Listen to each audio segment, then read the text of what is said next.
കോൺഗ്രസിന്റെ ആഭ്യന്തര രാഷ്ട്രീയത്തിൽ അടുത്ത മുഖ്യമന്ത്രി ആരാണെന്ന ചോദ്യമാണ് സാമുദായിക സംഘടനാ നേതാക്കൾ ഉന്നയിക്കുന്നത്.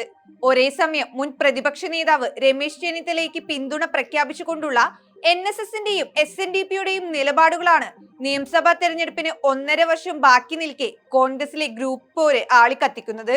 വോട്ട് ബാങ്കായ ഈ രണ്ട് പ്രബല സാമുദായിക സംഘടനകളെയും പിണക്കിക്കൊണ്ട് മുൻപോട്ടു പോകാൻ കഴിയില്ലെന്നതാണ് യാഥാർത്ഥ്യം.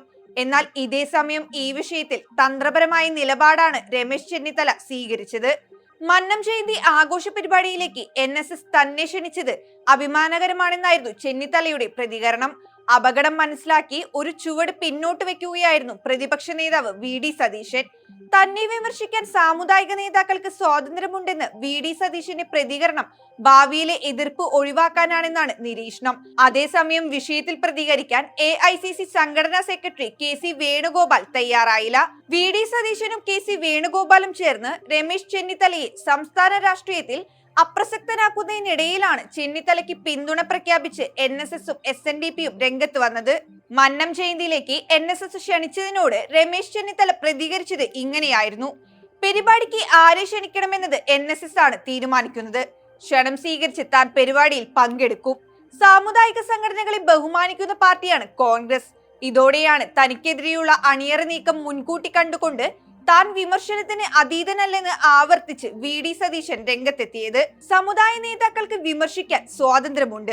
വിമർശനം കേട്ടാൽ കാര്യമുണ്ടോ എന്ന് പരിശോധിക്കുമെന്നും സതീശൻ പറഞ്ഞു. എല്ലാ ജാതിമത വിഭാഗങ്ങളെയും ഉൾക്കൊള്ളുന്ന പാർട്ടിയാണ് കോൺഗ്രസ്. അകന്നുപോയ പല വിഭാഗങ്ങളെയും തിരിച്ചു കൊണ്ടുവന്നു. NSS നിലപാടിനെ 2021ലും 2022ലും പ്രശംസിച്ചിട്ടുമുണ്ട്. അത് പുതിയ നിലപാടല്ല. സംഘപരിവാറിനെതിരെ നിലപാടെടുത്തതിന് നേരത്തെയും NSSനെ പ്രശംസിച്ചിരുന്നുവെന്നും സതീശൻ പറഞ്ഞു. ചെന്നിത്തലയെ ഒതുക്കാനുള്ള സതീശന്റെ നീക്കങ്ങൾക്ക് പൂർണ്ണ പിന്തുണ നൽകുന്നത് KC വേണുഗോപാലാണ്. NSS രമേശ് ചെന്നിത്തലയെ ക്ഷണിച്ചതിൽ പ്രതികരിക്കാതെ വേണുഗോപാൽ ഒഴിഞ്ഞുമാറി.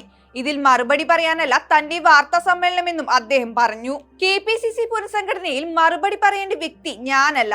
മാധ്യമങ്ങൾ ചെല്ലുമ്പോൾ പറയുന്ന അഭിപ്രായമാണ് വെള്ളാപ്പള്ളി നടേശന്റെ പരാമർശമെന്നും KC വേണുഗോപാൽ പറയുന്നു.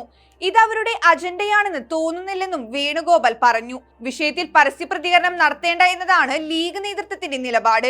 അടുത്ത ഭരണം UDFന് കിട്ടുമെന്ന പ്രതീക്ഷയുണ്ടാകുമ്പോൾ പല സാമുദായിക സംഘടനാ നേതാക്കളും അടുക്കും.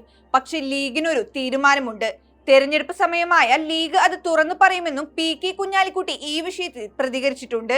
രമേശ് ചെന്നിത്തല മുഖ്യമന്ത്രിയാകാൻ യോഗ്യനാണെന്നായിരുന്നു KPCC അധ്യക്ഷൻ K സുധാകരൻ കണ്ണൂരിൽ വെച്ച് പ്രതികരിച്ചത്.